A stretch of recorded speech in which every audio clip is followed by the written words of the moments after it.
have an opening statement. Okay, So well, it's then part you of the don't have process. You just It's okay. get to the questions. Everybody's good. All right, we'll start with Rich. And then we'll go to Pickle. This is for Tom. Tom, Can you describe Don Duca's knack for making big plays at the right time? He's done it throughout his career, and have you seen that in your season here? Yeah, what a testament to his grit and toughness and coming here as a walk-on and just earning a scholarship and becoming a really, really good player for us. And you talked about just the savviness that he's one of the smartest players I've ever coached, and he spends so much time studying and preparing. He anticipates really, really well. Obviously, the huge takeaway, 2 picks and 1 for a touchdown that were just so monumental today. But I just think that he studied the game, which he does. He has great awareness and just the ability to, like I said, anticipate. But I think the film study helps with that. But more than anything, he's a gifted player. He really is, and he's a guy that has come up big for us, and he's been so consistent each and every week. So I'm just so proud of him. He deserves all the credit he gets. We'll go Pickle, and then we'll go to Brennan. This question for Andy, right here in the middle. You guys ran for 189 yards today, 3 touchdowns, and both your starters, Nick and Katron, both had 6.4 yards per carry against one of the better rush defenses in the country. Why did that work so well for you guys today? Well, one, we've talked a lot in the past about, their abilities and how hard they run and the way they've been complementing each other so well up front, or in the run game. But then it starts up front. And I think James probably had commented in here, but like these games and this kind of weather, this time of year playoff, you need to win up front. Like we need to have great O-line and D-line play. You know what I mean? And that's how we're going to continue to advance. And so I think we did a great job blocking it. It wasn't always perfect, but as we started getting into the second quarter, and you could see those runs were starting to get a little bit bigger. And we kind of talked at halftime about, hey, listen, we're gonna go in the second half here, and we're gonna lean on them. And if you're running the ball well, gains of 2 and 3 in the first quarter turn to gains of 4 and 5 and 6 in the second, and they turn to gains of 10 and 12 in the third and fourth, and that's kind of what happened. So I was very pleased with that. Brennan and the Mason. Andy, over here, when you decide to go for it on 4th and 1 at the 22 or whatever it was, what kind of message do you think that sends the offense? And then when you don't get it and the defense comes up with that sort of play, how big is that in the course of a game? Yeah, that's awesome. I think James talks all the time about playing complementary football. And, we got to have each other's backs in this situation. And so we talk about playing to win as opposed to playing not to lose. Those mentalities are 2 totally different. And James makes a call to go for it, make a call it doesn't work. Sometimes it doesn't work. But then to turn around and have the defense get a critical stop, to swing the momentum back, it's a huge deal. That's what complementary football is. And so to answer your question, it's the mentality of playing to win, right? Let's not play on our heels. Let's not play reactive football, knowing that when there is adversity, our championship football team is going to respond, and really in any of the phases of the game. Mason, and then we'll go to Max. Tom over here. Obviously, Don Duca was the one that sealed the deal with those 2 interceptions. But what did it take for the secondary and even the front 7 to kind of put it all together, to kind of confuse Jen and help create those opportunities for interceptions? Yeah, it's a total team effort. Just so proud of our guys. We challenged them this week to be the reason why. We knew it was going to be a game where the tempo is challenging, and they've given lots of people trouble. They've run the ball really well and thrown the ball really well, scored a lot of points, and so they got a lot of really good talented players, especially at skill positions. And that quarterback's, he's tough to deal with. So it started up front. Coach just said it. We challenged our D-line the whole week leading up to it. Our linebackers should stop the run and then pressure the quarterback. And he's one of those guys where when you pressure him, you got to be careful what you get when you pressure him. And so it was about leveraging him. It was also leveraging him with layers. Because if you don't have any layers, he's going to make that first guy miss most of the time. So just so proud of our D-line. Got a few sacks but constant pressure. And then the secondary had to be able to do some disguise and give some different looks and they play some man, play some zone, make him look like each one. And then you do that with tempo, it can be challenging. Sometimes you just got to get your cleats in the ground, and then it's a win. So just a collective effort, all 3 levels. Just really proud of our guys. Just feel really blessed and very thankful. Max, and then Flounders. Andy, in the middle here. I know it'll get a little overshadowed, but Gronk finally made his debut today. Obviously, the interception on his first pass, but he came back with a completion. Just how do you feel he handled the moment, and how much comfort do you have in him moving forward?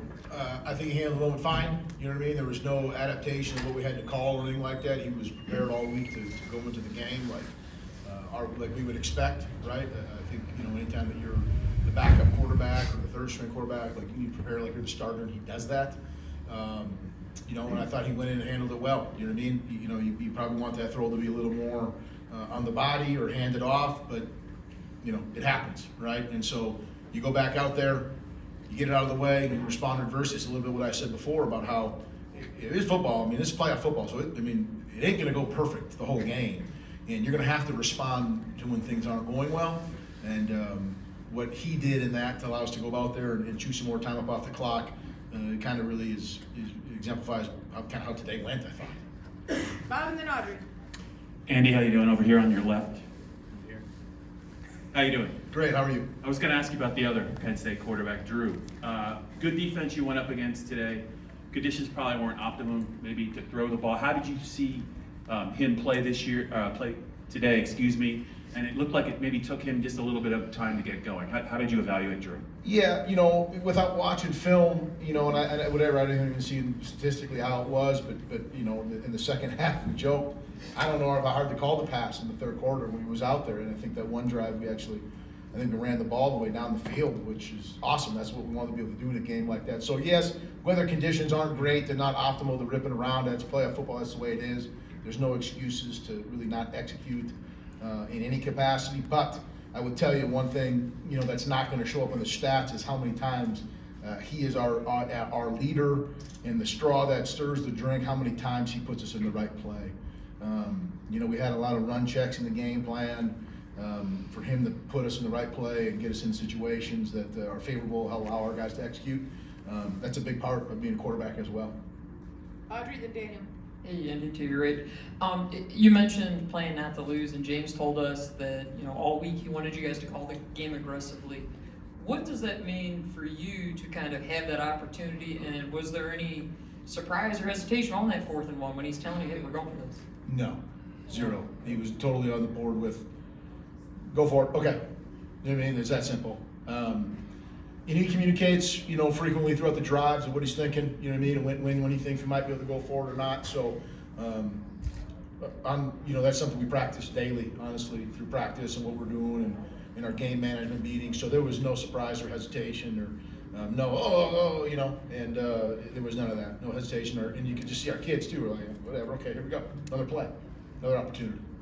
Daniel and Seth is our last question.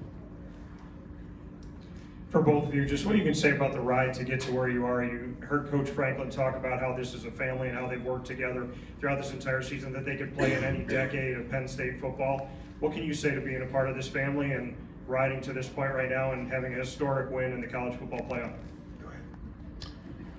I think, well, that you could get really deep in the answer here. First, just to speak of the tradition of this place, to have football as long as this place has had it, to have this stadium the way it is, and to do something that's never been done here, it's pretty freaking rare, and it's pretty cool to be part of. The comment that he made about being part of a family, that's totally true. And you know, I feel like just a spoke in the flywheel that he's created here. You know, the offensive coordinator is an important position, but he doesn't get enough credit for what he's done here consistently, honestly. And I feel like I'm just a spoke in that process. I'm blessed to be a part of it. I'm having a ton of fun, but it's an unbelievable experience. All those things he talked about they're real. It's a family. The guys love each other. They're playing for each other. We've had a ton of gritty wins, you know, this year. We've dealt with adversity, responded the right way. And that's what being a competitor is about. And he deserves a ton of credit for creating this program. Yeah, I would just say that just really blessed. You know, a lot of emotions. You know, Coach and I are coached at small college level. Yep. Work our way up through. You know, it's been a long journey to get to a place like this in our roles, and just really very thankful for Coach Franklin giving us this opportunity. Both of us, I know we feel the same way, and we talked about that quite a bit. You know, and just appreciate his leadership, and we just got great staff, so many people around us that work so hard, the players. I've been so impressed with just the work ethic of the kids and how much we demand up and how much they give us. You know, it's over and over in this season. It's already been a long season. And they just keep showing up and working, and so it just takes a lot of people, and winning's hard. You know, and it's just been, yeah, so a lot of things to it. feel really, really blessed to be here, very thankful to be here. And there's been a lot of lessons along the way, and I think this team is really kind of been forged by a lot of adversity during games. You know, we've had to come from behind. We've had to be able to both sides of the ball, or the special teams have had to come up and make a big play that were game changing. So very complimentary football, and you know, each phase has to have, when they have their opportunity, they got to step up, and they have at different times, and so that's what makes it special. So really excited about where we are, but it's want-to-know mindset, and we just got to continue to learn from the things each week, like we did from the last time we played, and just keep getting better. So appreciate it. We are. Last question is Seth. To follow on that, for both of you, you know, first year of the program, to see how many people kind of showed up tonight or today, and especially with what was at stake, what was that like, seeing that from the box? What did that look like? And was there a moment at all during the game that you were able to kind of like turn to the person next to you and kind of just say, okay, this is pretty cool? I don't know that in the heat of a quote-unquote battle, do you ever really get to enjoy it, to your point. Me and Tom, actually, it's the only time we get to share these moments, because like he commented before, we ain't playing in front of these crowds when we were in the Division III playoffs. Even though at Whitewater we had tremendous support and we had great crowds there, but we laugh in the pregame probably is when it happens, and the production that ensues of getting our football team and the whole travel party to and from, and we laugh. I remember on Fridays before we used to play games, we'd show up in the afternoon, we'd have a walkthrough and a meeting, and then we'd go home and be home by dinner. And now it's hotel and this meal and this buffet and then this dessert and then, you know what I mean, and then this meeting. And so there's just so much production and grandeur to it that I don't know that you probably get to enjoy it the way you want, but that's the competitor in us. Like, we're both gonna go look at the film and probably be very critical, even though you win the game, you know what I mean? And we're gonna be critical of the body of work to get better, because that's kind of what we do. So, no, I haven't spent any time with the press box. I don't look at Tom and go, "Can you believe this crowd?" You know, it's more whatever. You see him over there getting pissed off about something. You know, hey, Tom, just it was a pick six. You know what I mean? It's all right. Or I'm frustrated. You know, it's just you're in the moment. So, you know, you're doing your job. That's basically what it comes down to. Yeah, and I think there's really not during the game. That's accurate. You don't really have a time where you ever really let up, you know. And so, but we shared some, you know, just a lot of similar experiences in the past. And I think just it makes you appreciate where you are, and especially when you get a chance to do it with a guy that's kind of knows. You know, I was in different places. You're equipment guy. You know, I'm responsible for certain things. I was at small college level, been high school level for many years, and you appreciate, you know, they got somebody for everything here. You know, in most places, obviously at this high level, but it just makes you really appreciate, you know, this experience that we're all involved in right now. And to me, it's about just not taking any of this for granted, you know. And so we're blessed to be at a place that values football at an extremely high level. Yeah, that creates a lot of expectations, which is what you want. You want to be a place that cares so much about winning and so much about, you know, being able to play at the highest level possible. So, and I think when you have a group of guys that you know, have been in different places along the way, they bring those experiences with them, you know. So, but we do enjoy each other. We got a great staff to work with, but there's you know, during the game, there's not a whole lot of time for that, you know. But I will say that when you do what we do and the hours we put in and the families involved and how much is sacrificed by them, you know, it's pretty special. And so you really enjoy. That's why these new kickoffs are good. You know, you get a chance to get a big win, and you can kind of enjoy the rest of the evening here in a different way, maybe because you don't have you know, to go back and watch the film, you know, within the next 3 or 4 hours. But then when the night's over, you come back tomorrow and get to work. So we're going to enjoy this for sure. Keep getting better, and want-to-know mindset. Thank you, coaches. Appreciate y'all. Appreciate it.